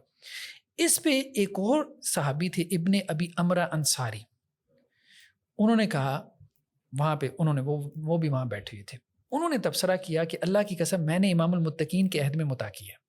اچھا، وہ بھی اب عبداللہ بن عباس کے ساتھ ہو گئے۔ ابن ابی امرہ نے کہا کہ بلا شبہ یہ ایسا کام ہے کہ ابتدائی اسلام میں ایسے شخص کے لیے جو حالات کی بنا پر اس کے لیے مجبور کر دیا گیا اس کی رخصت تھی، جس طرح مجبوری میں مردار خون اور سور کے گوشت کے لیے. پھر اللہ تعالیٰ نے اپنے دین کو محکم کیا اور اس سے منع فرما دیا. ٹھیک ہے، تو اب ہمارے ہاں مطلب ایسے صحابہ ملتے ہیں، حضرت جابر بن عبداللہ کا تذکرہ ملتا ہے، بلکہ آپ یہ دیکھیں نا ابن عبد البر کی کتاب ہے یہ التمہید، اس میں کیا ہے کہ صحابہ میں اختلاف تھا نکاح متع کے بارے میں. ابن عباس رضی اللہ عنہ اس کی تحلیل کے قائل تھے. اسی طرح وہ کہتے ہیں کہ ابن عباس کے شاگردوں میں عطا بن ابی رباح، ہاں اچھا، بلکہ اہل مکہ جتنے تھے نا یہ فتویٰ دیتے تھے کیونکہ ان کے اسٹوڈنٹس تھے نا سارے، ان کے اسٹوڈنٹس تھے. عبداللہ بن عباس مکہ میں تھے. سعید بن جبیر بھی فتویٰ دیتے تھے، طاؤس بھی فتویٰ دیتے تھے اس کی اجازت کا. اور پھر یہ کہتے ہیں کہ جی حضرت جابر بن عبداللہ، ابو سعید خدری وغیرہ یہ بھی جو ہے وہ فتویٰ دیتے تھے. پھر یہ روایتیں لے کے آئے کافی زیادہ. اچھا، ایک عجیب روایت ہے یہ اخبار مکہ میں. یہ روایت یہ ہے کہ محمد بن ہشام ایک راوی وہ عطا بن ابی رباح کے پاس ہے، ابن عباس کے شاگرد ہیں عطا، بڑے تابعی. تو محمد بن ہشام جو ہے وہ عطا بن ابی رباح کے پاس ہے، اور اب ظاہری بات ہے یہ سارا دور گزر گیا، عبداللہ بن عباس کا دور بھی گزر گیا نا. کہا کہ جی اور متع کرنا جائز ہے؟ تو انہوں نے کہا بھائی کوئی حرج نہیں. عطا نے کہا کوئی حرج نہیں. ابن عباس کے شاگرد تھے تو مکہ میں یہ فتویٰ پھیل گیا تھا، اہل مکہ متع کے جواز کے قائل تھے. بلکہ عام طور پہ ہمارے یہاں محدثین کی کتابوں میں یا فقہا کی کتابوں میں ایک جملہ بہت ملتا ہے کہ غنا کے بارے میں اہل مدینہ کی رائے پہ عمل نہیں کرنا، متع کے بارے میں اہل مکہ کی رائے پہ عمل نہیں کرنا. مطلب یہ پھیل گئے تھے ان کے یہاں. اچھا، اب وہ جو ہے نا قاسم بن محمد کے پاس آئے، وہ جو محمد بن ہشام جو راوی ہے نا وہ قاسم بن محمد کے پاس آئے جو فقہا میں سے ہیں، اور انہیں کہا کہ جی متع حلال ہے؟ تو انہوں نے کہا بھائی نہیں، متع تو حرام ہے. تو انہوں نے کہا جی عطا تو اس کے جواز کا فتویٰ دیتے ہیں. انہوں نے کہا یہ کیسے ممکن ہے عطا جواز کا فتویٰ دے، پاسبل ہی نہیں ہے. انہوں نے کہا میں آپ کو لے جاتا ہوں. وہ اب قاسم بن محمد جو ہے وہ پہنچ گیا ہے عطا کے پاس. قاسم بن محمد غالباً فقیہ تھے، بہت بڑے، ہاں بہت بڑے فقیہ تھے. یہ عطا کے پاس پہنچ گیا اور کہنے لگی کہ جی بتائیں متع جائز ہے؟ انہوں نے کہا نہیں جائز ہی نہیں ہے. وہ محمد بن ہشام راوی کہتا ہے میں وہاں ہکا بکا رہ گیا. میں نے کہا آپ نے مجھے کہا تھا کہ جی متع جائز ہے، مجھے فتویٰ دیا تھا. میں نے کہا نہیں، میں نے کب کہا ہے. عطا جو ہے وہ مکر گئے. اچھا، اس کے بعد روایت میں کیا، یہ سارے الفاظ روایت کے ہیں. اچھا، اس کے بعد محمد بن وہ قاسم تو چلے گئے، قاسم بن محمد تو چلے گئے. یہ کہتے ہیں میں وہاں بیٹھا رہا، یہ جو راوی تھا نا محمد بن ہشام، یہ کہ میں بیٹھا رہا. جب وہ قاسم چلے گیا تو میں نے عطا سے پوچھا آپ نے مجھے نہیں، آپ بھول گئے کیا، آپ نے مجھے نہیں کہا تھا؟ تو عطا نے کہا صدقت اخبرتک کا، تو ٹھیک کہتا ہے میں نے تجھے کہا تھا، لیکن بات یہ ہے ولیکن کریہت ان اقولها بین ید القاسم، قاسم کے سامنے میں یہ بات نہیں کہہ سکتا تھا. فیلعننی ویلعننی اہل المدینہ، یہ بھی مجھے لعنت بھیجتا اور اہل مدینہ سارا لعن طعن کرتے. تو اس کا مطلب یہ ہے فتنے کہ کے ڈر سے انہوں نے، فتنے کے ڈر سے یہ تھا. حضرت عبداللہ ابن عباس کو بھی جب کہا گیا نا کہ جی اب بول رہے ہیں حضرت عمر چلے گئے ہیں، ٹھیک ہے، تو حضرت عمر کے زمانے میں کیوں نہیں بولے؟ ٹھیک ہے، تو اس پہ وہ یہی کہتے تھے کہ بھائی بات یہ ہے کہ اس وقت کون بول سکتا تھا. تو کہنے کا مقصد یہ ہے کہ ایسا ایک گروہ رہا ہے، مطلب حضرت عبداللہ ابن عباس کے ساتھ صحابہ کا اور تابعین میں سے، کہ جنہوں نے حالت اضطرار میں اس کی اجازت نکالی. ٹھیک ہے، اور روایتیں بھی ہمیں بہت زیادہ ملتی ہیں، مطلب ہماری جو کتابیں ہیں حدیث کی ان میں ایسی روایتیں بھی ہمیں ملتی ہیں، اجازت کی جو روایتیں ہیں. بلکہ آپ کو میں اگر کچھ دکھاؤں نا، یہ اپنا ہمارے ہاں یہ دیکھیں، یہ صحیح مسلم کی اردو کی شرح، اس میں کیا ہے، یہ پیج نمبر 26 پہ، کہ یہ کہتے ہیں کہ جی سلف کا ایک گروہ جو ہے وہ متع کی حلت کا قائل تھا. ان میں عبداللہ ابن عباس، بلکہ حضرت عائشہ کی طرف بھی انہوں نے نسبت کی ہے، اور یہ بھی کہا کہ امام مالک سے بھی بعض روایات میں کراہت مروی ہے. ٹھیک ہے، تو یہ وحید الزمان صاحب کی میرے خیال میں ترجمہ ہے. ٹھیک ہے، تو اسی طرح اردو کی بھی جو کتابیں اگر آپ اٹھا کے دیکھیں تو اس میں بھی آپ کو یہ سارے اختلافات متع کے حوالے سے مل جاتے ہیں. ایسا نہیں ہے کہ ہمارے ہاں جو ایک خاص طور پہ جو متع کا نام لینا ہی جیسے کوئی آپ کی زبان پلید ہو جائے گی، ایسا نہیں. یہاں پہ ایک سوال پیدا ہوتا ہے، جیسے آپ نے یہ ساری ڈسکشن بھی کی، اور میرا خیال ہے آپ کی ڈسکشن کمپلیٹ ہو گئی ہے نا اس حوالے سے. اچھا، میرا سوال یہ پیدا ہوتا ہے، جیسے آپ نے اہل مکہ کے حوالے سے ذکر کیا کہ وہ اس چیز کے قائل تھے، لیکن اس کے ساتھ ساتھ شروع میں جب آپ اپنی تمہیدی بات کر رہے تھے اس وقت آپ نے یہ بات کی تھی کہ اس پہ بہرحال اجماع ہو گیا تھا. تو یہ جو اہل مکہ جب اپنی آراء دے رہے ہیں کیا یہ اجماع سے پہلے دے رہے ہیں اجماع کے بعد دے رہے ہیں؟ نہیں یہ پہلے دے رہے تھے. اچھا یہ اجماع کب اسٹیبلش ہوا ہمارا؟ آپ یوں کہہ لیں کہ فقہا کے زمانے میں آ کے، یعنی 4 صحابہ میں تابعین میں اختلاف تھا. اچھا ہاں دیکھیں یہ روایتیں تو صحیح مسلم کی بالکل واضح ہے نا. اب اس میں ہمارے ہاں تعویل یہ کی جاتی ہے، صحیح مسلم کے جو شارحین ہیں وہ کہتے ہیں کہ جی ان صحابہ کو حرمت مطلب نسخ کا پتہ نہیں چلا. عبداللہ بن عباس کے بارے میں بھی غالباً یہی کہا جاتا ہے. لیکن بات یہ ہے کہ یہ نہیں ہے، یہ مسئلہ نہیں ہے کہ ان کو حرمت کا پتہ نہیں تھا یا ان کو نسخ کا پتہ نہیں تھا. وہ اصل میں اس کی تعویل کرتے تھے. وہ یہ کہتے تھے کہ یہ بار بار کی جو حلت اور حرمت ہے نا، یہ بیسیکلی یہ بتا رہی ہے کہ یہ مستر کے لیے اس کو جواز دیا جا رہا ہے. یہ حلال حرام ہو ہی نہیں رہا، متع شروع سے ہی حرام ہے. یعنی ایسا نہیں ہو رہا ہے کہ ایک حرام کو حلال کیا جا رہا ہے، نہیں. کیونکہ 6 دفعہ بہت بہرحال یعنی ایک دفعہ ہو سمجھ آتی ہے. جیسے شراب کی بات ہوگی نا، شراب تو آپ نے اللہ کے رسول نے ایک دفعہ حرام کر دی، اس کے بعد اس کی کہیں اجازت ہی نہیں دی. لیکن جب 6 دفعہ یہ پھر 7 دفعہ یا پھر 4 دفعہ وہ حلال حرام ہوا، پھر دوبارہ اس کی اجازت ملی، پھر ہوا، تو بہرحال یہ ایک سوال تو پیدا ہوتا ہے کہ بھائی یہ کیا ایسی ریزن ہے جس کی وجہ سے اللہ کے رسول صلی اللہ علیہ وسلم اجازت دے رہے ہیں. ڈاکٹر صاحب یہاں پہ ایک سوال پیدا ہوتا ہے کہ اللہ کے رسول صلی اللہ علیہ وسلم تو شارع ہیں نا، تو آپ کی تو اجازت سمجھ آتی ہے. لیکن جب آخری دفعہ آپ نے بھی بات کی شروع میں کہ جب اللہ کے رسول صلی اللہ علیہ وسلم نے اس کو حرام قرار دے دیا اور کہا الی قیام الساعہ کما قال علیہ الصلوۃ والسلام، تو اس کے بعد ایک صحابی کا یا ایک تابعی کے کال کو، یعنی ان کو کیا اس کے پاس جواز ہے کہ وہ اس کے باوجود اس کے اوپر پھر سوال اٹھائیں؟ یعنی اس کی اباحت تو نہ صحیح لیکن جواز کے بھی ایٹ لیسٹ. دیکھیے اصل میں بات وہی ہے. ابن عباس رضی اللہ عنہ کہتے ہیں کہ یہ جو الفاظ ہیں الی یوم القیامہ کہ قیامت کے دن تک حرام ہے، میں تو کہہ رہا ہوں حرام ہے. بات ان کی استرار. ہاں وہ تو کہہ رہے ہیں میں تو حلال تو دوسرے کہہ رہے ہیں، ٹھیک ہے، بار بار حلال حرام تو دوسرے کہہ رہے ہیں نا، میں تو کہہ رہا ہوں کہ حرام ہے. یعنی ان ادر ورڈز حرمت کے اوپر اتفاق ہے، حرمت کے اوپر اتفاق تمام ہے، صحابہ کا. ہاں اب مسئلہ یہ ہے کہ اس کی حرمت کیسی ہے.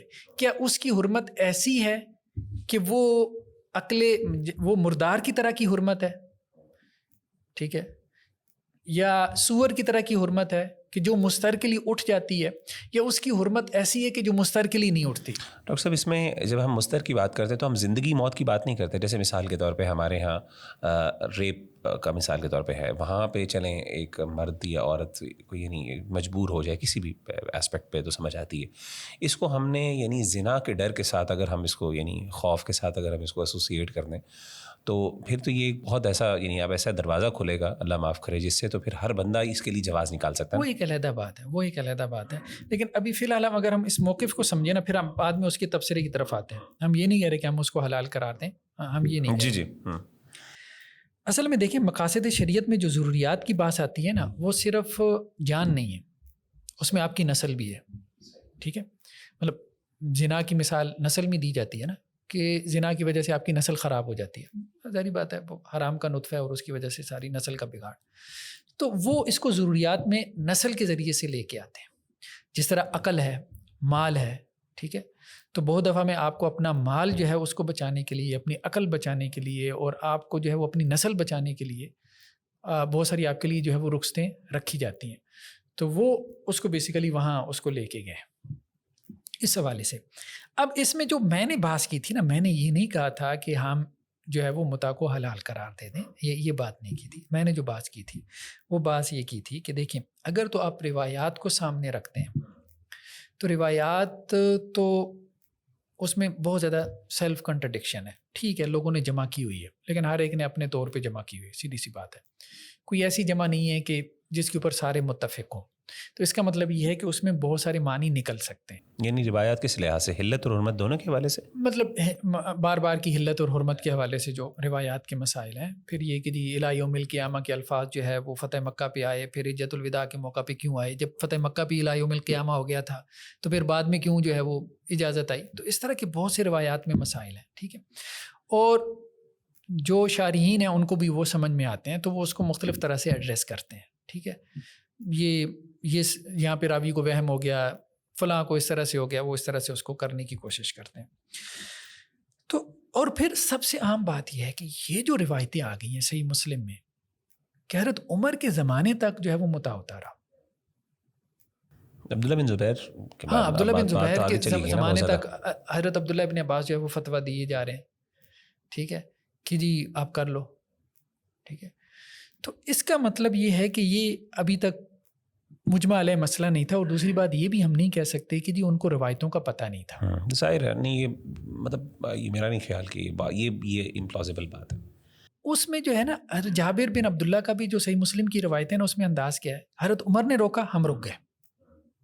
پھر یہ بھی سوال ہوا نا کہ بھائی آپ خاموش کیوں تھے حضرت عمر بن خطاب رضی اللہ تعالیٰ عنہ کے بعد. یہ مصنف ابن ابی شیبہ کی روایت ہے، بلکہ میرے باقاعدہ ان سے سامنے پوچھا گیا بھائی آپ کیوں خاموش ہیں. اس کا مطلب ہے کہ یہ چیز اسٹیبلش ہو چکی تھی اور سیدنا عمر بن خطاب، سیدنا عبداللہ بن عباس کو یعنی مخالف ان کی جو ان کی رائے کے مخالف آراء کا پتہ تھا، اور ظاہر ہے دلائل کا بھی پتہ ہوگا. ایسا تو نہیں ہو سکتا. عبداللہ بن عمر سے کسی نے سوال کیا مدعا کے بارے میں، انہوں نے کہا حرام ہے. ان سے کہا کہ ابن عباس تو جواز کا فتویٰ دیتے ہیں. تو حضرت عبداللہ بن عمر نے کہا کہ حضرت عمر کے زمانے میں کیوں نہیں بولے. تو وہ ان کو آر بھی دلاتے تھے نا. تو اب مسئلہ یہ ہے کہ یہ سارا کچھ وہ اس چیز کو جانتے تھے، سمجھتے تھے. مسئلہ صرف انٹرپریٹیشن کا فرق تھا ان روایات کا، یعنی صحابہ کرام نے اس کو مختلف طرح سے انٹرپریٹ کیا، ٹھیک ہے. اچھا، مجھے جو بات سمجھ میں آتی ہے نا، اصل میں حضرت عمر رضی اللہ عنہ کا بھی جو مسئلہ تھا نا، وہ یہ نہیں تھا کہ انہوں نے اس کو جو ہے وہ اللہ کے رسول صلی اللہ علیہ وسلم نے اس کو جو ہے وہ حرام قرار دیا شرعی طور پہ، اور بعد میں جو ہے وہ ہوتا رہا، اور حضرت عمر نے آ کے جو ہے وہ بتایا کہ جی نہیں، کوئی ایسا معاملہ نہیں تھا، یہ معاملہ نہیں تھا.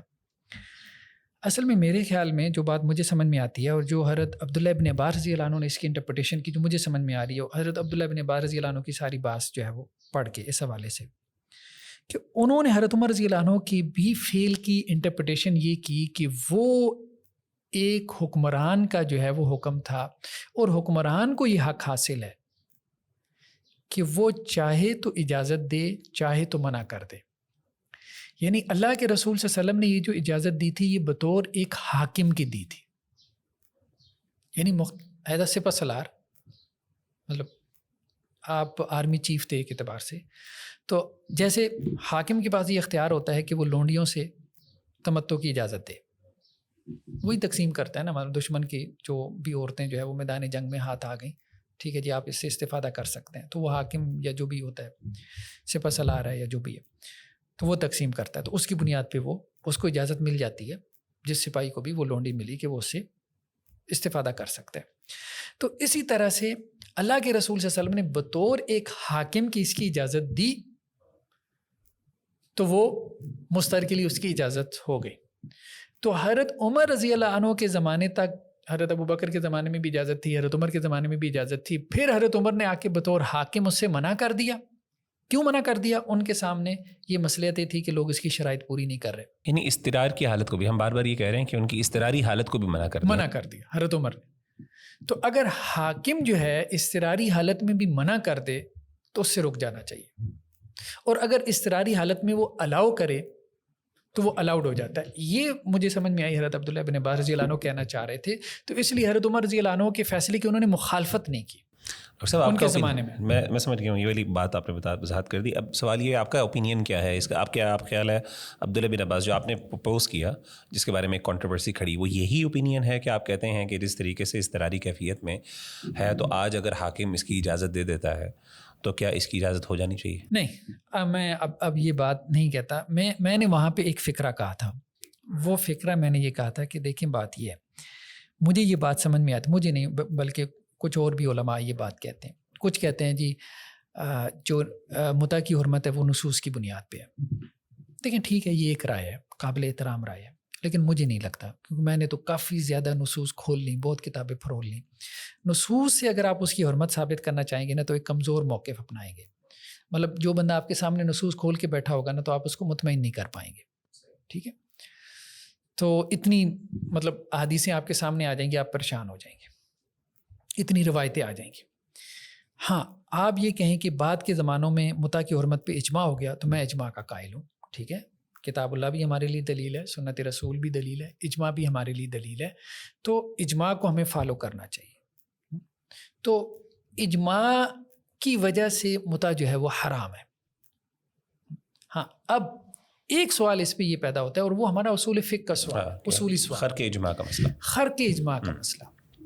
کہ کیا علماء اچھا اجماع بھی دو قسم کا ہوتا ہے.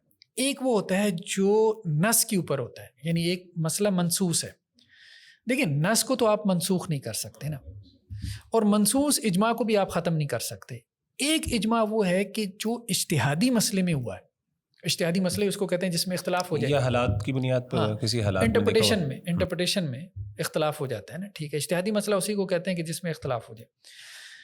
اب نص کی جو انٹرپریٹیشن ہے یہ تو ایک اجتہاد ہے نا, یہ ایک انڈرسٹینڈنگ ہے نا. تو اب اجتہادی مسئلے میں اگر آپ کا اجماع ہو گیا ہے تو اب جنہوں نے اجماع کیا ہے, میں نہیں اپنی بات نہیں کر رہا, جنہوں نے اجماع کیا کیا وہ خرق اجماع کر سکتے ہیں؟ ٹھیک ہے, یہ ایک سوال میں نے پیدا کیا تھا. تو اس بنیاد پہ میں نے یہ کہا تھا کہ اگر علماء اگر بیٹھتے ہیں اس بات کے اوپر اور غور و فکر کرتے ہیں, ٹھیک ہے, اور اس نتیجے تک پہنچتے ہیں, مجھے نہیں پتا وہ کس نتیجے تک پہنچتے ہیں, میں تو یہ کہہ ہی نہیں رہا کہ وہ کس نتیجے تک پہنچتے ہیں, نہ میں یہ طے کر رہا ہوں کہ اس نتیجے تک پہنچے جس تک میں پہنچا ہوں, لیکن میں یہ کہہ رہا ہوں کہ کچھ حرام چیزیں ایسی ہیں کہ جنہیں آپ ری وزٹ نہیں کر سکتے, جیسے سور کی حرمت ہے, شراب کی حرمت ہے. اب آپ کہیں کوئی ری وزٹ کرے اور کہے کہ جی نہیں اس کی کوئی علت نہیں, کیونکہ وہ منسوس ہے, ٹھیک ہے. لیکن ڈاکٹر صاحب میں تو مصدر کی ہے نا کیفیت, وہاں پہ بھی استرار کی کیفیت تو ہے نا, وہاں پہ استرار میں بھی تو اجازت ہے. تو ہم پھر اس کو ڈفرینشیٹ کس بیسس پہ کر رہے ہیں؟ یعنی سوال یہ پیدا ہوا کہ آپ یہاں پہ کیوں اس پہ بحث کر رہے ہیں استراری کیفیت, یعنی آپ اس کے مستر ہونے میں اور اس کے مستر ہونے میں فرق کر رہے ہیں؟ نہیں وہ فرق نہیں کر رہے. وہ اس لیے نا کہ عام طور پہ لوگ یہ فرق نہیں نہ کرتے کہ ہم حالت استرار میں اس کی بات کر رہے ہیں نا, تو لوگ دونوں کو جو ہے وہ ایک ہی بنا دیتے ہیں, دونوں کو ایک ہی بنا دیتے ہیں, ٹھیک ہے. تو حالت استرار میں تو وہ بھی حلال ہو جاتا ہے نا, وہ بات آپ کی ٹھیک ہے, حالت استرار میں تو وہ بھی حلال ہو جاتا ہے, اور اس میں بھی مفتی کا ایک قول کافی ہوتا ہے, حکمران کی اجازت کی بھی ضرورت نہیں ہوتی, وہ بات ٹھیک ہے, یہ بات درست ہے. لیکن عام طور پہ لوگ اس کو فرق نہیں کرتے نا, لوگ یہی سمجھتے ہیں کہ جب بھی متع کی بات ہو رہی ہے تو اس کی ایسی اباحت کی بات ہو رہی ہے, ایسا نہیں. تو ہم یہ بات کر رہے تھے, میں نے وہاں پہ صرف اتنی بات کی تھی کہ دیکھیں کچھ چیزیں ایسی ہیں کہ جن کو آپ ری وزٹ کر سکتے ہو, ٹھیک ہے, اور خاص طور پہ وہ حرمتیں کہ جو اجتہادی ہوتی ہیں, ٹھیک ہے. اب اگر ان اجتہادی حرمتوں کے اوپر اجماع ہو گیا ہو تو آپ اجماع کی پابندی کریں گے, لیکن اگر کسی زمانے میں وہ اجماع ٹوٹ جائے, ٹھیک ہے, امام ابن تیمیہ علیہ رحمہ کے زمانے تک چاروں فقہیں یہی بات کہہ رہی تھی کہ جی 3 طلاق ایک مجلس کی 3 ہی ہے, یہی غالب موقف تھا, ٹھیک ہے.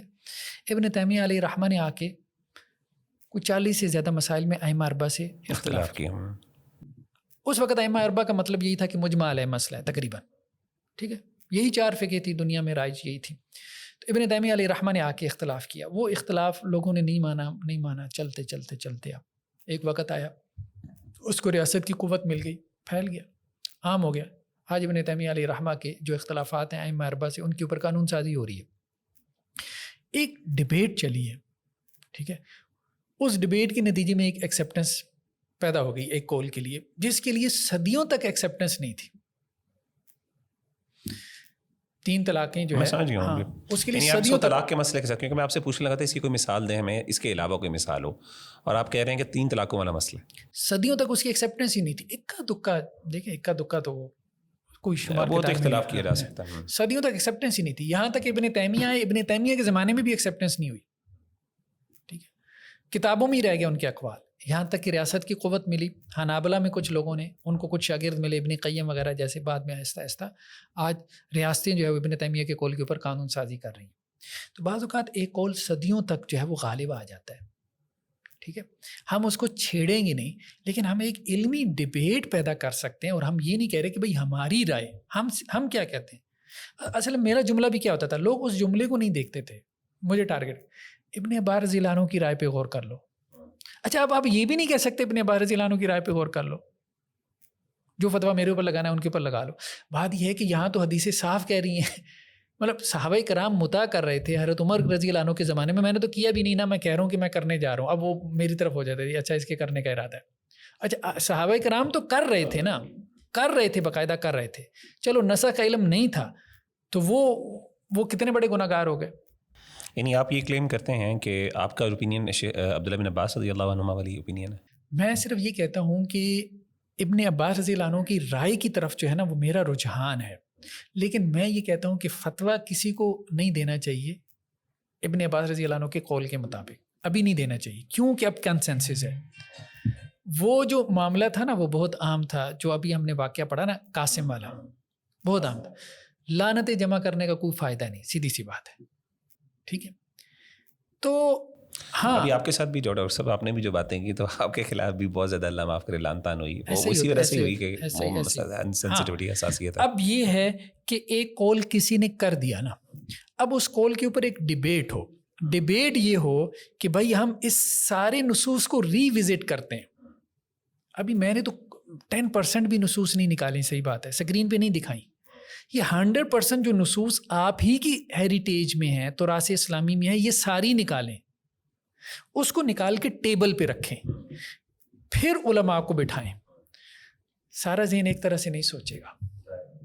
ڈاکٹر صاحب اس میں پھر ایک ڈیبیٹ چلے گی, ٹھیک ہے, اس ڈیبیٹ کے نتیجے میں اگر ڈویژن پیدا ہو جاتی ہے, ایک بڑا طبقہ علماء کا, اب میں جو بات کرنے جا رہا ہوں, ایک بڑا طبقہ علماء کا کہتا ہے کہ یار یہ نصوص ہم نے اس طرح سے ریوزٹ نہیں کی تھی. جیسے ابن تیمیہ نے ایک وقت میں توجہ دلائی نا, ٹھیک ہے, تقلیدی جمود آ جاتا ہے, لوگ سوچتے ہی نہیں اس انداز سے. انہوں نے زور دے کے کہا کہ اس طرح سے سوچو, لوگوں نے سوچنا شروع کر دیا. میں ابھی یہ نہیں کہہ رہا کہ فتویٰ دو, سوچو. ہاں سوچ کے بعد تمہیں مطلب آپ لوگوں کو لگے کہ نہیں یار اس طرح سے تو ہمیں نہیں سوچنا چاہیے, لیکن میرا نہیں خیال کہ سارے ذہن اس طرح سے ہوتے ہیں. بہت سارے ذہن ہو سکتا ہے دوسری طرف نکل جائیں, جیسے اہل حدیثوں کا ایک طبقہ پیدا ہو گیا نا, جنہوں نے وہ طلاق ثلاثہ میں جو ہے وہ فتویٰ دینا. اب تو طلاق بدی کا فتویٰ دینے والے بھی آ رہے ہیں, جو یہ کہتے ہیں طلاق بدی نہیں ہوتی, حیض کی طلاق نہیں ہوتی, نفاس کی طلاق نہیں ہوتی, جس مطلب توہر کے اندر بیوی کے ساتھ جو ہے وہ تعلق قائم کر لیا اس کی طلاق نہیں ہوتی, ایک طلاق کے بعد رجوع نہ کیا ہو تو دوسری نہیں ہوتی. اب تو سب نے جرت کر لی. تو ڈاکٹر صاحب وہ جو لوگ آپ کے خلاف بول رہے ہیں تو آپ ان کو یہ کیوں نہیں کہتے کہ بھئی جس طریقے سے آپ ایک نئی اوپینین لے کے آ رہے ہیں, نئی اوپینین کا مطلب یہ بھی نہیں کہنا چاہیے, مطلب وہ ایسا اوپینین جس کے خلاف اجماع ہو چکا ہے, آپ اس اوپینین کو دوبارہ زندہ کریں, تو میں بھی تو وہی کام کر رہا ہوں. جس طریقے سے طلاق ثلاثہ کے بارے میں آپ نے کہا نا اتفاق ہو گیا, اب اہل حدیث اسکالرس یا ہمارے ہاں وہ بڑے اعلان جو ہے نا اس چیز کو پروموٹ بھی کرتے ہیں اس اوپینین کو. تو اب مطلب اب عبداللہ بن عباس والا بھی مسئلہ تو آلموسٹ سملر ہی محسوس ہو رہا ہے کہ بھئی ایک زمانے تک اس کے بارے میں طلاق ثلاثہ والی روایت بھی عبداللہ بن عباس کی, وہ بھی ان کی عبداللہ بن عباس والی, وہ بھی صحیح مسلم میں انہی سی, اور وہ بھی حالات بھی عبداللہ, اور وہاں پہ بھی سیدنا عمر بن خطاب کا یہ ایک عمل ہے, فعل ہے کہ جہاں پہ انہوں نے کچھ مسئلے ہیں ان کو سامنے رکھتے ہوئے اس کی اجازت یعنی اس کے لیے اس پر یعنی اس کو روک دیا ہے اس کا مسئلے. دیکھیں میں یہ نہیں کہہ رہا کہ آپ حرمت کی طرف نہ جائیں, آپ نکاح متع کو حلال کر دیں, میں یہ بھی نہیں کہہ رہا. میں یہ کہہ رہا ہوں کم از کم نصوص نکالیں. ہمارے یہاں نا ایک عجیب سا خوف ہے, ایک ڈر ہے. آپ صرف یہ کہتے ہیں نا صحیح مسلم میں یہ مدعا کے بارے میں 19 روایتیں پڑھ لیں, لوگ ڈرنا شروع کر, یار نہیں بات ہی نہ کرو. وہ ڈاکٹر صاحب اس کی نا کانسیکوینسز اصل میں وہی آپ کو دیکھیں, اب اگر ہم کانسیکوینسز کی بات کریں تو اب کانسیکوینسز اصل میں بہت دور یعنی اندیش ہیں. ابھی ہمارے یہاں اللہ معاف کر, جس طرح آپ نے سیکشول فرسٹریشن کی بات کی ہے, وہ سیکشول فرسٹریشن میں لوگ کیا کر رہے ہیں بچے اس ٹائم یونیورسٹیز کے اندر, کیونکہ میرا بہت زیادہ قریبی تعلق بھی ہے اور آپ کا بھی ڈیفینیٹلی ہے, عجیب و غریب کام. مثال کے طور پہ نکاح متع بہت زیادہ بچے کر رہے ہیں. ایون وہ لوگ جو اپنے آپ کو سنی ڈکلیئر کرتے ہیں, لڑکے لڑکیاں, وہ کہتے ہیں جی چلیں وہ فقہ جعفریہ میں تو ہے نا, یہ ان کی مطلب وجہ جواز ہی ہے اس کے ان کا, تو وہ کر رہے ہیں کام. پھر اس طریقے سے بہت سے بچے اللہ معاف کرے پھر وہ کہتے ہیں, جس طرح ایک اور حدیث میں آتی ہے کہ جی 3 چیزیں ایسی ہیں جو نکاح میں بھی یعنی مزاح میں بھی اور اس طریقے سے غصے کی حالت میں بھی واقع ہو جاتی ہیں. اس میں ایک نکاح ہوگی, طلاق ہوگی, اور تیسرا جو ہے غالباً لونڈی کو آزاد کرنے والا مسئلہ تھا. تو اب یا غلام کو آزاد کرنے والا مسئلہ, تو اب وہ اس چیز کو میں کہتے جی دیکھیں ہم نے کہہ دیا بس ہو گئے, منہ سے کہہ دیا جی تم میری بیوی بن جاؤ, وہ بیوی بن گئی, اور پھر جی اب میں تمہیں طلاق دے رہا ہوں, طلاق ہو گئی. وہ یعنی موبائل کے اوپر اور سارا لمحہ ہوگا. تو یہ مطلب اب پرابلم بھی یہ ہے کہ مطلب میں سمجھتا ہوں کہ اگر میں ان کی سائڈ پہ بھی جا کے سوچوں, جو لوگ اس کے بارے میں حساس ہیں, سینسٹیو ہیں, اس کی بھی ایک ریزن یہ سمجھ آتی ہے کہ فرسٹریشن جو ہے نا اللہ معاف کرے ایکسپلائٹیشن, نہیں وہ لوگ اس کو ایکسپلائٹ کریں گے. بات آپ کی ٹھیک ہے, لیکن اس میں دیکھیں نا ایک روایت یہ یہاں پر ہے, یہ اور بھی کافی کتابوں میں ہے. حضرت عبداللہ بن عباس سے یہ ان کا قول کافی معروف ہے, رحم اللہ عمر لولا نہا عن المتع ما زنا احد. اللہ تعالیٰ حضرت عمر پہ رحم کرے, اگر انہوں نے متع سے منع نہ کیا ہوتا نا تو آج دنیا میں زنا نہ ہوتا. اچھا, عبداللہ بن عباس کی رہے, عبداللہ بن عباس کی طرف کافی ساری کتابوں میں ہمارے یہ موجود ہے. اب کہنے کا مقصد یہ ہے کہ ایک صحابی اس کو کس طرح سے لے رہے ہیں. ہم یہ نہیں کہہ رہے کہ ہم اس کی حلت کی طرف چلے جائیں, لیکن یہ ہے کہ ہم اس کو ٹیبل پہ لا کے جو ہے وہ اس کے بارے میں ڈسکشن کریں. باقی یہ بات آپ کی ٹھیک ہے, مجھ سے بھی اگر کوئی پوچھتا ہے تو میں یہی کہتا ہوں بھائی حرام ہے, ابھی ہم اس کی طرف نہیں جا سکتے, مجھے بھی نہیں پتا اس کے نتائج کیا ہیں. اگر آپ یہ ساری چیزیں نصوص لا کے ٹیبل پہ رکھتے ہیں اور علماء اس پہ جو ہے وہ بحث کرنا شروع کر دیں, اصل میں بات یہ ہے کہ ہم علمی ڈیبیٹ سے کیوں گھبراتے ہیں, اصل بات ہے سوال سے, کوسچن سے ہم کیوں گھبراتے ہیں. ہم اپنے اسلامک ہیریٹیج کو پھرولنے سے, اس کے اندر جو کچھ موجود ہے اس کو سامنے لانے سے کیوں گھبراتے ہیں. اصل میں مجھے یہ ہے کہ نہیں, یہ علمی مزاج نہیں ہے, یہ اکیڈیمک اپروچ نہیں ہے. ڈاکٹر صاحب میرا ایک سوال پھر یہاں پہ آتا ہے, اور یہ چیز مجھے مطلب ابھی تک ہضم نہیں ہوئی کہ مطلب وائی ان پبلک. مطلب میں سمجھ گیا ہوں آپ کی بات, اور آپ کی بات میں واقعی وزن بھی ہے اس اعتبار سے, اور اس میں میرا خیال ہے کوئی بھی بندہ جو محقق ہے وہ تو اس طرح کی باتوں کو دیکھ کے وہ بلکہ زیادہ انٹرسٹنگ, اس کے لیے انٹرسٹنگ سبجیکٹ ہے کہ یار میں اس کو ایکسپلور کروں اور دیکھوں کہ کوئی ایسی چیز ہے. محقق تو ہمیشہ اس طرح کی چیزیں ڈھونڈے گا اور وہ تلاش کرے گا اور وہ ان مسئلے پہ ڈیبیٹس بھی کرنے کی کوشش کرے گا, ڈسکشن بھی کرے گا. لیکن ایک سوال بہرحال ایک ہے کہ بھائی وائی آن فیس بک, یعنی سوشل میڈیا پہ, کیونکہ آپ کی فیس بک پہ اوپر صرف علماء نہیں دیکھ رہے یا پھر طلاب العلم نہیں ہیں, ایسے بچے, ایسے وہی ایکسپلائٹیشن کی بات ہے کہ ایسے لوگ میجورٹی بھی ہیں, کیونکہ بہت کم لوگ ہوں گے جو اس اکیڈیمک کوالیفیکیشن ایسی رکھتے ہوں گے جو اس ڈسکشن کو ہضم بھی کر سکیں, اس کو صحیح جگہ پہ پلیس کر سکیں. یعنی اگر کوئی عالم پڑھے گا وہ اس کو سمجھ آئے گی آپ کی بات کہ جی یہ ایک علمی میدان ہے, علمی ڈسکشن ہے, اور آپ حلال اور حرام کی بات نہیں کر. لیکن اب ایک عام بچہ جو ہے جو پڑھ رہا ہے اور وہ آپ کا فالوور ہے, دیکھیں اس کو تو ایک قسم کا وہ مطلب وہ سمپلی اس کے لیے عبداللہ بن عباس کی یہ رائے کا پتہ چل جانا کہ عبداللہ بن عباس ایٹ دی اینڈ تک, یعنی ان دی اینڈ وہ اس طرح کی کرتے رہے بات, وہ تو ایک صحابی کہہ رہا ہے تو میں ان کی فتوے کی کوئی نہیں. فتویٰ شاپنگ کا کانسیپٹ نا ہمارے یہاں اپنی مرضی کا فتویٰ اٹھا کے فالو کر لینا. تو یہ جو چیز ہے کہ کیوں نہیں ہم اس پہ سوشل میڈیا کے علاوہ کوئی علمی حلقات کے اندر بند کمرے میں علماء اس پہ ڈسکشن کریں, جس طریقے سے فقہا کی آپس میں ڈسکشنز ہوتی ہیں, راؤنڈ ٹیبل کانفرنسز ہوتی ہیں, وہاں پہ اب وہ عوام الناس مطلب اس میں زیادہ انوالو نہیں ہوتے, نہ ان کی متعلق کا بحثیں ہیں موجود. بات بہت حد تک ٹھیک ہے, لیکن اتنا بھی یہ چیزیں اب سیکریٹ نہیں ہیں. آپ کی بات ٹھیک ہے کہ اب ہم اس پہ پوڈ کاسٹ کر رہے ہیں, اب اس کا وہ ظاہری بات ہے کہ جو یہ بھی خطرناک ہے, میں تو سوچ رہا تھا کہ یہ پوڈ کاسٹ کرنا بھی ٹھیک ہے کہ نہیں, جن لوگوں تک یہ بات پہنچے گی وہ بڑے لیول پہ پہنچے گی. لیکن یہ ہے کہ ہمارے یہاں اگر شروحات حدیث کی کتابیں اٹھا کے دیکھیں نا, جو اردو میں بھی ترجمے ہو چکے ہیں, ان کے فٹ نوٹس بھی اگر آپ دیکھیں اور وہ اویلیبل ہے, ٹھیک ہے, سافٹ ویئرس کی صورت میں ہر طرح سے. آپ یہ کہہ سکتے ہیں کہ جی بک ریڈنگ اب اتنا زیادہ لوگوں کا وہ نہیں رہ گیا, لیکن ایسا بھی نہیں ہے کہ وہ لوگوں کی ایکسیس میں نہیں ہے. ہاں یہ ذرا لوگ سننے سنانے کا ذرا زیادہ کرتے ہیں, یہ بات آپ کی ٹھیک ہے کہ پوڈ کاسٹ کرنے سے وہ ذرا زیادہ لوگوں تک میسج پہنچ جائے گا جو ابھی. لیکن آپ کے اردو کے شارحین نے تو واضح طور پہ یہ چیزیں لکھی ہیں. عبداللہ ابن عباس رضی اللہ عنہ حالت استقرار میں اس کو جائز سمجھتے تھے. صحیح بخاری صحیح مسلم کے شروحات اگر ہم دیکھ لیں اٹھا کے تو یہ باتیں موجود ہیں, اور وہ روایتی بھی ان کے ترجمے بھی ہو چکے ہیں. باقی پھر ٹھیک ہے چلیں, اب تو ہو گیا, اب تو ہم کر نہیں نہ سکتے, وہ تو فیس بک پہ تو مطلب اب تو کتاب کا بھی حصہ بن گیا. لیکن میرا خیال ہے آپ کو یہ چیز بھی اس کے ساتھ واضح کرنے کی بہت زیادہ ضرورت ہے, جو آپ بار بار ریٹریٹ کر رہے ہیں کہ بھئی میں اس کو کسی بھی معنی میں حلال نہیں کہہ رہا, یہ حرام ہے, اور اگین ڈسکشنز ہیں, اور آپ یہ ایک علمی ڈسکشن ہے. میرا اصل میں کنسرن صرف اتنا ہی ہے کہ دیکھیں علماء کو جو ہے نا وہ علمی ڈیبیٹ جاری رکھنی چاہیے, دروازے بند نہیں کرنے چاہیے. بہت ساری جگہوں پہ جو ہے وہ گنجائش ہے علمی ڈیبیٹ کی, ٹھیک ہے, کچھ مسائل ایسے ہو سکتے ہیں جہاں آپ کہہ سکتے ہیں کہ یار یہاں ڈیبیٹ کی گنجائش نہیں ہے, لیکن ہر جگہ پہ دروازہ بند کر دینا یہ مناسب نہیں ہے. ڈیبیٹ کا دروازہ بند کر دینا, جی آپ نے یہ کہا تو کہا ہی کیوں کہ جی علماء اس پہ غور کر لیں. یار علماء کو ہی کہا ہے نا, عوام الناس کو تو نہیں کہا نا. اچھا آپ غور کرنے کے بعد اب آپ کہیں کہ جی ہم نے غور کر لیا حافظ صاحب, نکلا کچھ بھی نہیں ہے, آپ سائٹ پہ ہو جائیں, اور ٹھیک ہے کہہ دیں آپ. لیکن یہ کیوں کہتے ہیں کہ کیا آپ کو کوئی اکیڈیمک رسپانس ملا اس کے اوپر؟ یعنی کسی عالم نے یا کسی بھی محقق نے آپ کی اس پوسٹ کو پڑھنے کے بعد آپ کی جو ظاہر ہے یہ جو چیزیں آپ نے مینشن کی ہیں, کیا یہ اتنی تفصیل سے آپ نے مینشن کی ہیں فیس بک پہ؟ نہیں, بیکاز میں نے وہ پڑھا نہیں ہے. ہاں نہیں, میرے خیال میں وہاں اتنی تفصیل سے نہیں ہے, کتاب میں میری ہیں.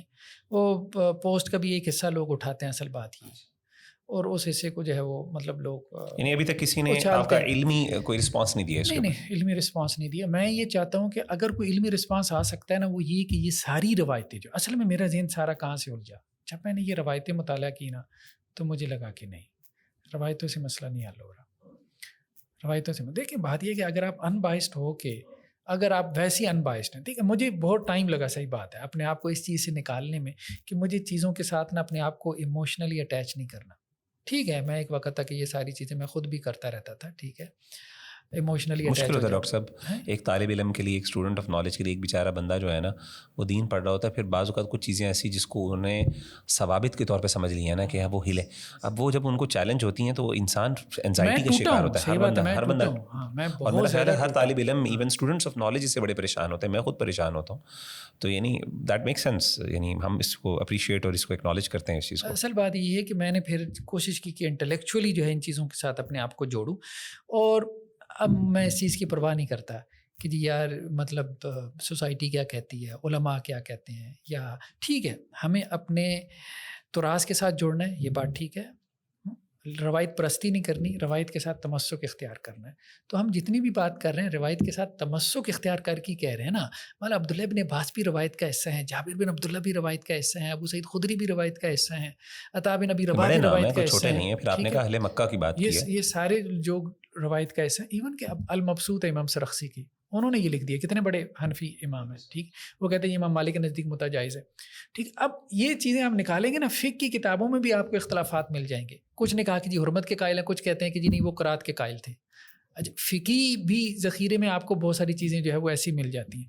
تو اس کا مطلب یہ ہے کہ ٹھیک ہے, ابھی ہم وہ اس قول کی طرف نہیں جا رہے, اس کی اپنا کی جی آپ اس کی اباحت اور حلت کی بات کریں, لیکن ایک جو آپ نے سنا ہوتا ہے دین, وہ بالکل اور ہوتا ہے, سیدھی سی بات ہے, ٹھیک ہے, اپنے اساتذہ سے آپ نے سنا ہوتا ہے, لیکن جب آپ خود جاتے ہیں اس کے اندر اور آپ چیزوں کو دیکھتے ہیں تو آپ کو چیزیں اور طرح سے نظر آتی ہیں.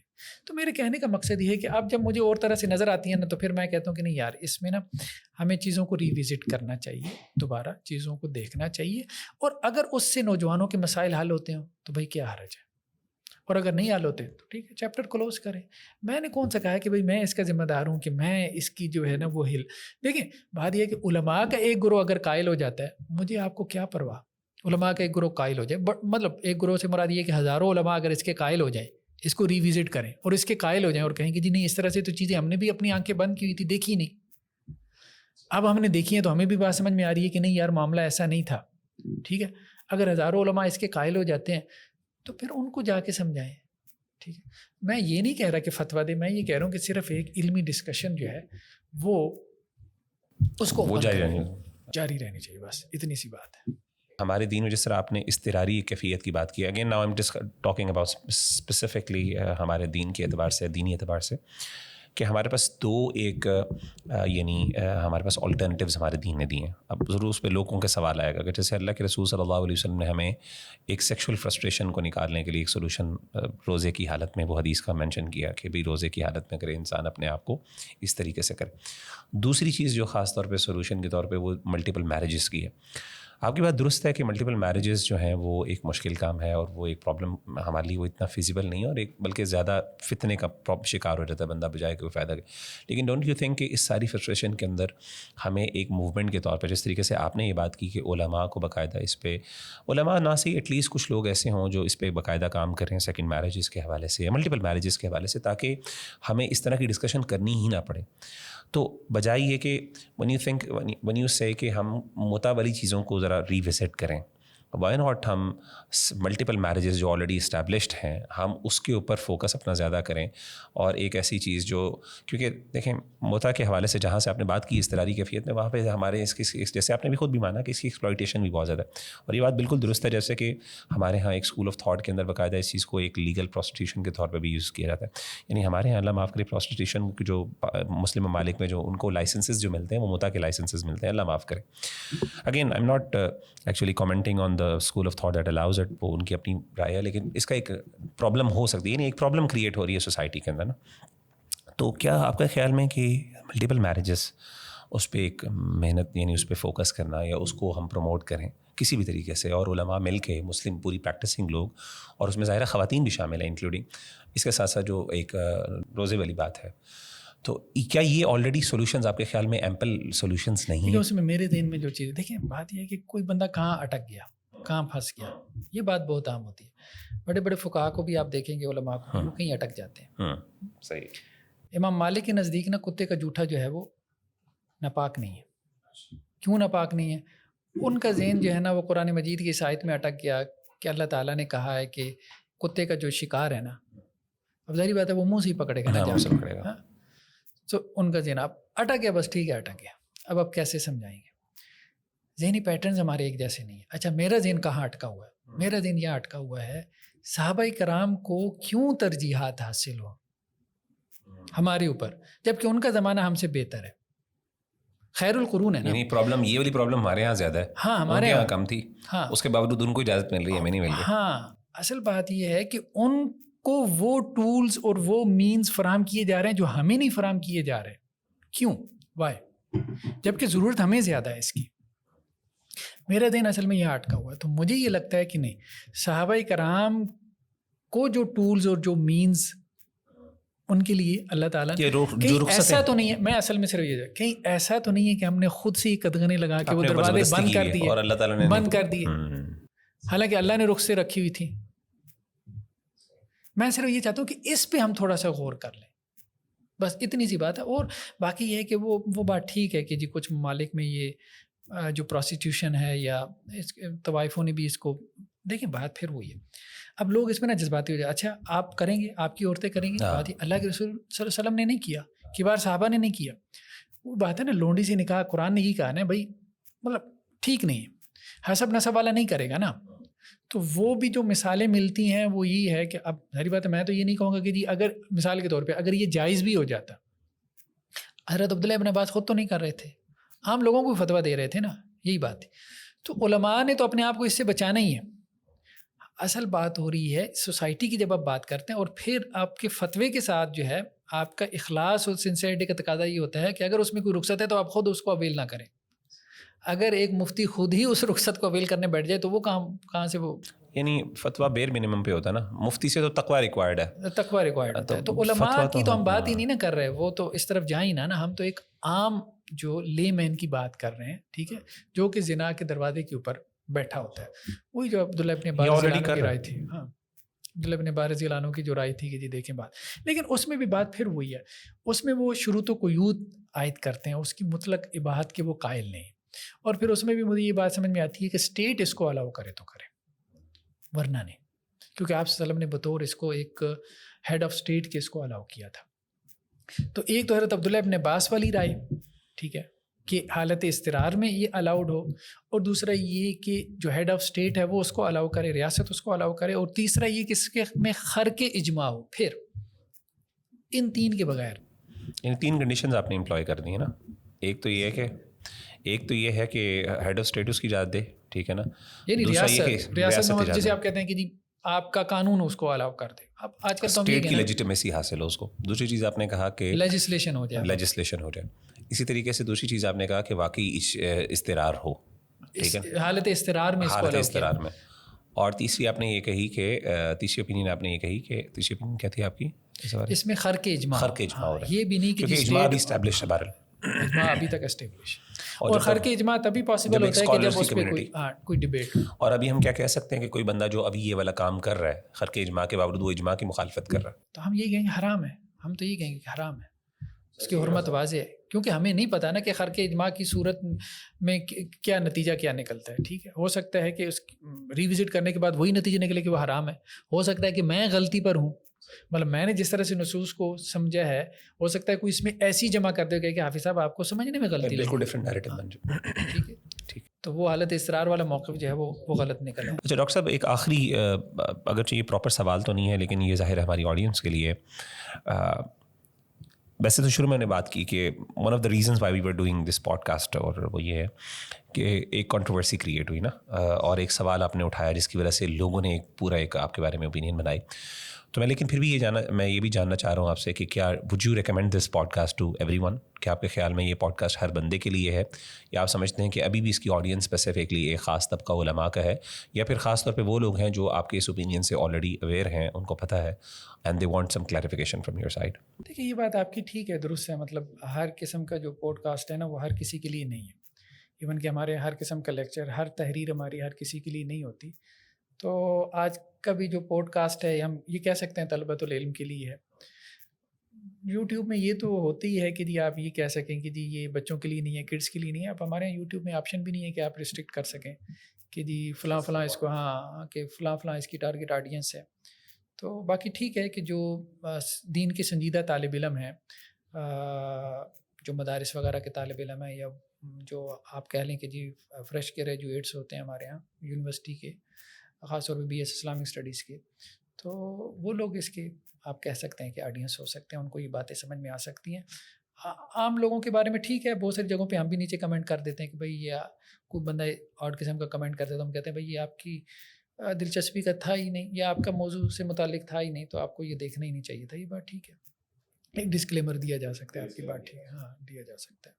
ڈاکٹر صاحب اس میں جو کنکلوژن ہے وہ یہی ہے جیسے ہم نے بات کی، اور میرا خیال ہے اس کو ریویزٹ ایک تو یہ کہ آپ نے جیسے کہا کہ آپ اس کی حلت کے قائل نہیں ہیں، اور دوسری بات آپ نے یہ والی بات کی کہ عبداللہ بن عباس کی بھی جو اوپینین لوگوں نے غلط سمجھی وہ یہ ہے کہ وہ سمجھتے تھے کہ شاید یہ مطلقاً اباحت کے قائل ہے، یعنی ہر حالت میں انکنڈیشنلی وہ اس کو الاؤڈ یا پرمیزیبل کنسیڈر کرتے ہیں. آپ نے کہا یہ بھی ٹھیک نہیں ہے. آپ نے کہا کہ بیسکلی وہ حرمت کے ہی قائل تھے، لیکن صرف اختلاف یہاں پہ یہ ہے کہ اضطراری کیفیت کے اندر کیا اس کی اجازت مل سکتی ہے کہ نہیں مل سکتی. تو عبداللہ بن عباس یا پھر ان کے جو طلبہ تھے، ان کے اسٹوڈنٹس تھے، ان کی یہ اوپینین تھی کہ اضطراری کیفیت میں اس کی گنجائش نکالی جا سکتی ہے. اور آپ اسی کے بارے میں ہی بات کر رہے ہیں کہ اسکالرس کو اجماع ہو جانے کے بعد بھی اس پہ سوچنا چاہیے، غور و فکر کرنا چاہیے. ہاں اس کے باوجود اگر وہ سمجھتے ہیں کہ نہیں ایسی بات نہیں، اور خاص طور پہ ظاہر ہے جب علماء دیکھیں گے تو فتویٰ جب دینے سے پہلے یا پھر اوپینین لانے سے پہلے ظاہر ہے وہ حالات کو بھی دیکھیں گے کہ اس کے نیگیٹیوز کیا ہے، ٹھیک ہے نا، کانسیکوینسز کیا ہو سکتے ہیں جس طرح ہم نے بھی ذکر کی. اور اگر وہ کانسیکوینسز ہمیں نظر آتے ہیں ایسے کہ وہ خطرناک ہیں اور وہ پرابلم کریٹ کر سکتے ہیں، تو ڈیفینیٹلی ظاہر ہے علماء سد الذریعہ میں تو بعض اوقات کسی حلال چیز کو بھی بعض اوقات وقتی طور پہ روک دیا جاتا ہے، کجائے کہ ایسی چیز کے جو دیکھیے جی علماء جو مرضی کریں، اجماع تو علماء کی کنسنسس کا نام ہے نا، میری تو نہیں. عام بندے میرے کے تو ایک دو کنسنسس چار ہے بندوں نہیں. کے ہونے نہ ہونے سے کیا فرق پڑتا ہے؟ کوئی فرق نہیں. جزاکم اللہ خیر ڈاکٹر صاحب فار دس کلیریفیکیشن. انشاءاللہ we'll see you inshallah in the next session. السلام علیکم ورحمۃ اللہ وبرکاتہ.